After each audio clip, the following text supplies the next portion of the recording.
UP में भारी बारिश और बाढ़ को लेकर मुख्यमंत्री डॉक्टर मोहन यादव ने आपदा प्रबंधन को लेकर उच्च स्तरीय बैठक की है। होमगार्ड मुख्यालय में अधिकारियों के साथ बैठक कर राहत और बचाव कार्यों की समीक्षा की गई। सीएम ने निर्देश दिए हैं कि जरूरतमंदों तक तुरंत मदद पहुंचाई जाए। वहीं आपदा प्रबंधन टीमें सक्रिय है और हालात पर नजर रखी जा रही है। आइए आपको सुनाते हैं सीएम ने क्या कुछ कहा।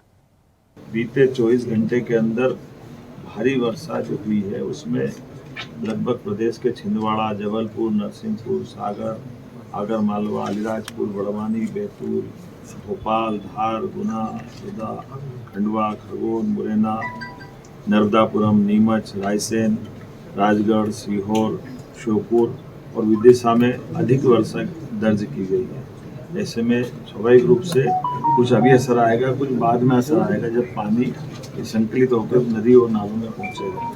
आगामी 24 घंटे फिर हमारे लिए भारी वर्षा वाले, जहां कुछ ऐसे जिले हैं जिनके बारे में मैं बताना चाहूँगा।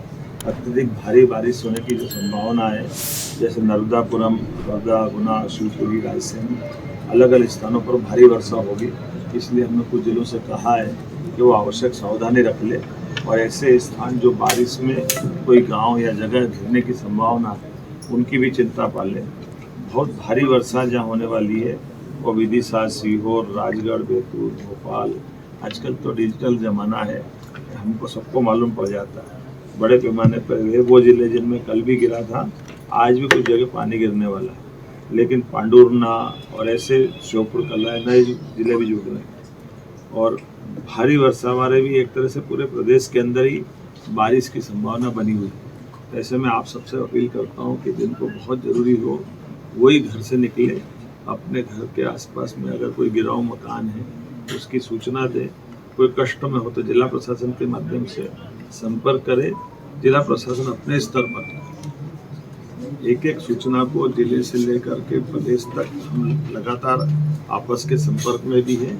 जहां बाढ़ से हालात ज़्यादा गंभीर है वहां हमने वायुसेना के हेलीकॉप्टरों की मदद लेने के लिए लिखा है और भारत सरकार में माननीय मोदी जी के माध्यम से हमको अपने रेस्क्यू सेंटर के लिए प्रॉपर हेलीकॉप्टर मिल रहे हैं, जिससे हम लोग लेके भी आ रहे हैं। लेकिन घबराने की जरूरत नहीं, ये सामान्य प्रक्रिया बारिश में होती है। लेकिन ये जो हेलीकॉप्टर से रेस्क्यू करना है, एनडीआरएफ की टीम लखनऊ से बुलाई है, वो झांसी से वो आ जाएगी। हमारा प्रबंधन जो पूरा साल अपना होमगार्ड का पुलिस की जो बचाव दल है उसकी ट्रेनिंग भी बहुत अच्छी है, उनके संसाधन भी बहुत अच्छे हैं। अभी हमने यहाँ से ही बैठ करके कई जगह लाइव कांटेक्ट किया, जो नाव से ला रहे थे परिजनों को या बाढ़ पीड़ितों को, उनसे भी बात की, हमारे जवानों से बात की और सबका हौसला बुलंद है।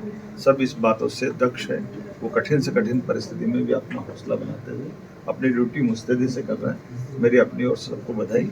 और मैंने कलेक्टरों को एक और बात कही, इस अवसर पर जो सिविल सोसाइटी के सामान्य लोगों ने भी अच्छा काम किया, बहादुरी का काम किया, उनके भी नाम का उल्लेख करे बताए।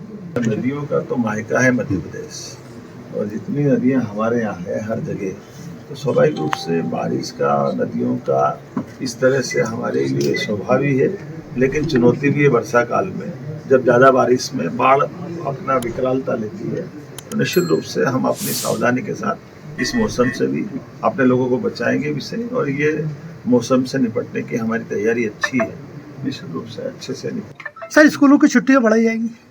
जो जिस जिले की ऐसी स्थिति बनेगी, जिला कलेक्टर को अधिकार है, वो अपने अधिकार को उपयोग करें। हमारा अपना जो बचाव दल है वो भी अपनी भूमिका अदा कर रहा है।